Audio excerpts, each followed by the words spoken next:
Ok, nu detersează, bună. Tu ai primit 1, așa? Controlează la 13.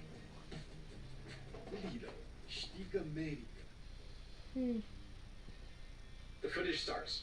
It shows us walking Doi. into Best Buy. Everything looks normal. 1, We're talking, 2. we're laughing. Eventually, it gets to the point where we're in the computer section. And there it is. Friend Harry. Holding the box in his hand. You can see Jerry comes to look at Aia roșu e Numi, aia roșu sunt eu. right behind me. The moment I do that, he slips the laptop into my bag like he's some sort of magician. Now here's the part where I almost threw up. In the footage, I turn around right as he's putting it in there. So it looks like I caught him in the act of doing it. I saw it happen and was in on it myself. As if this was some sort of plan we had together. And even worse, there's this moment right after where he said something and I laughed. I'm guessing he said a joke or something. Well, on camera, real suspicious. I put it on this whole thing. Did it actually happen? Did I see him sneak the computer into my backpack? No. I don't know how I missed it, but I didn't. The footage eventually ends, and the cops both look at us, looking for an explanation. I say, Trebuie să-i dai unul, te rog, fost din tot șucăl.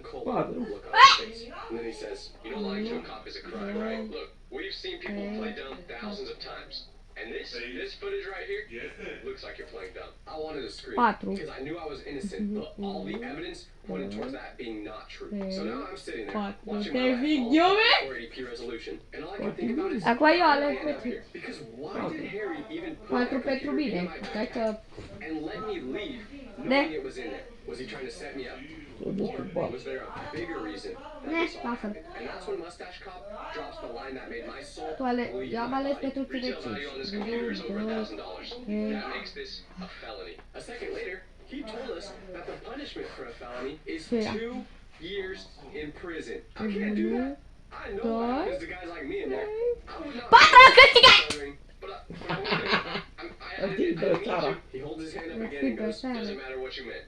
It matters what happened. And then, like we're starring in an episode of Law and Order, Best Buy unit, they tell us to stand up.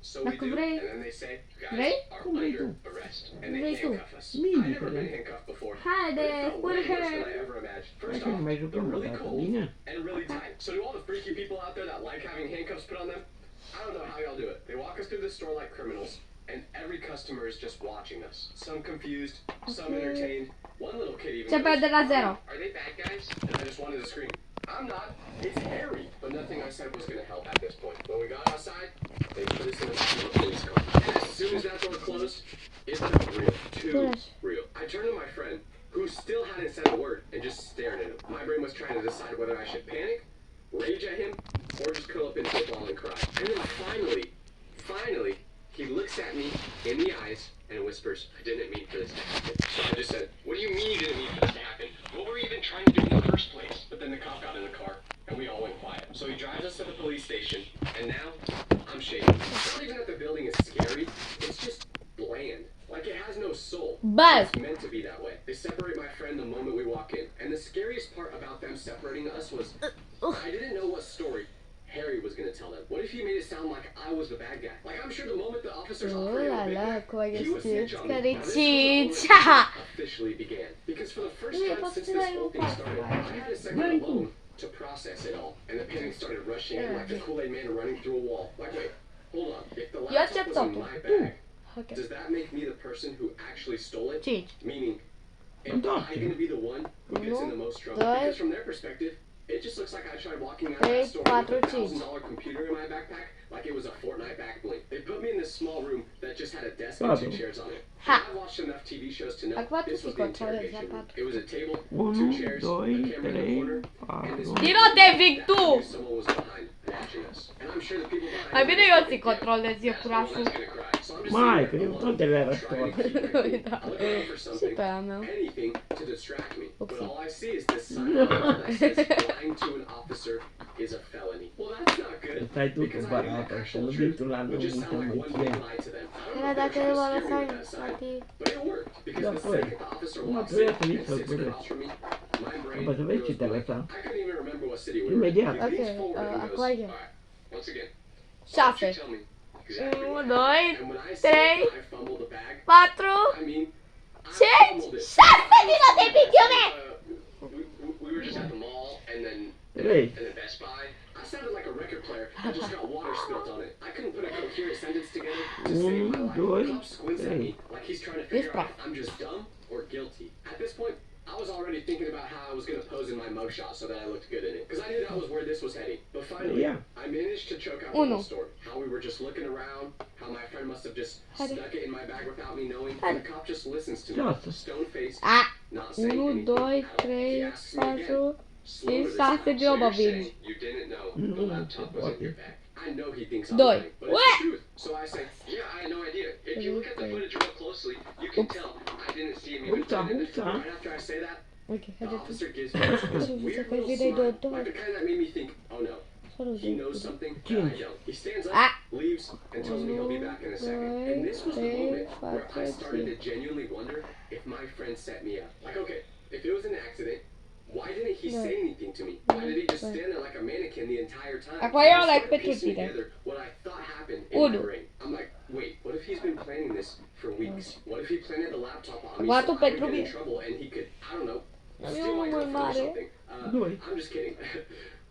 We all know I'm just kidding. But anyways, I didn't know what his objective was. And just when I'm about to have a full mental breakdown trying to figure all this out, the door opens again. But this time, 2 officers walk in, and they're holding a printed sheet of paper. They sit down and slide the paper across the table. It's a screenshot from the security footage. I lean in to look at it, and you know what it is? An image of my friend holding the laptop behind me while I'm looking at some headphones. But the catch? He's smirking in it, smiling like he just pulled off the heist of the century. I tried getting a couple words out, but they cut me off and go, we saw this whole video.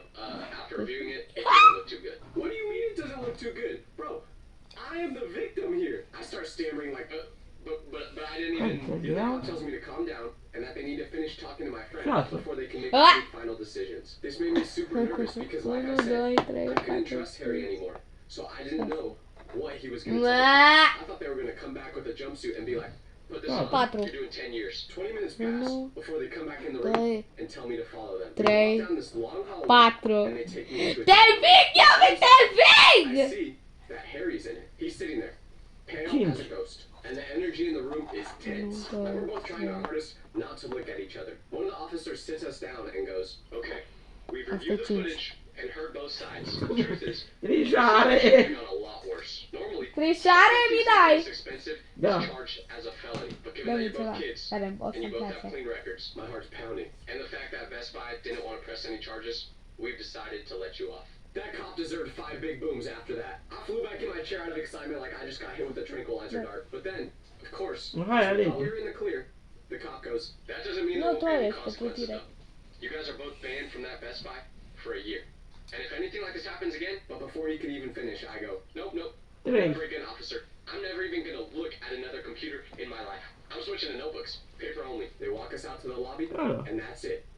We're free. But even after we go outside, there's still one unanswered question. Why did that computer in my backpack in the first place? And why did he leave it in there when we walked out? No, I didn't Now we knew we weren't in any sort of real danger. He told me that he snuck the computer into there because he wanted to do a magic trick on me. Păi da, dar spune-i numele întreg. Tavial? Ciocărlan. Ciorlan, bă, ce ciocolan? Ciocolan se spune la ciornă. Harry wasn't evil. He just had the attention span of a fly. Ia să strângem aici jocurile.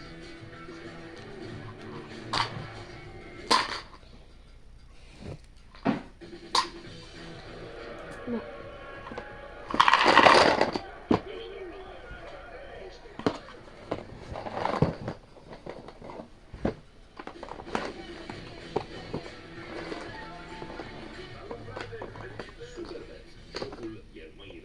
Bravo. Uite, ai dat pe unul.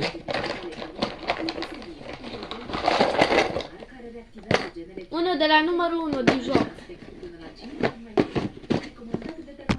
Stai, noi zicem ceva la aceeași zi. Zi asta la aceeași zi. Tu te-ai jucat? Da. Și? Foarte. Bun. Nimi m-a bătut de 2 ori și eu am bătut de doar o dată. Nu știu ce. Deci puțin ce să zice de la știri. was something I never expected. So let me Vă explain exactly pup what happened. și vă văd în Următorul. următorul. Pa! Pa, vă pup!